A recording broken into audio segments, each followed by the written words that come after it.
അപ്പൊ അന്ന് പല്ല് വളിച്ചത് ചാരയാ. അവ എന്റെ അച്ഛനാ പല്ല് പറിച്ചത്. നമുക്കിത് കുഴിച്ചിടാം എന്റെ പല്ല് കേട്ടോ. വാ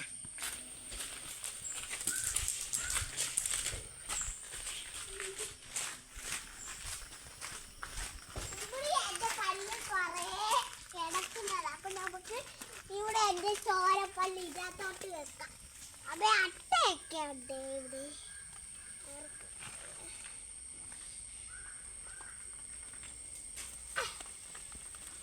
അമ്മ എന്റെ മറ്റേ പല്ല് വാ കാണിക്കാം. വാ ഞാൻ കണ്ടോളാം. എന്റെ പല്ല് ചോരപ്പല്ല് ഞാൻ കുതിച്ച് വെച്ചിട്ടുണ്ട്. കുഞ്ഞിപ്പല്ല്. അപ്പൊ കൊറേ പല്ല് ഇവിടെ ചതഞ്ഞു കിടക്കുക ഈ കല്ലിന്റെ ഇടയില്. അപ്പൊ അത് മറ്റേ പല്ലൊക്കെ. അപ്പൊ ഇട്ട വീഡിയോ. അപ്പൊ നമുക്കിത് അടച്ചു വെക്കാം. അയ്യേ അടച്ചു. അവ അടച്ചു വെക്കും.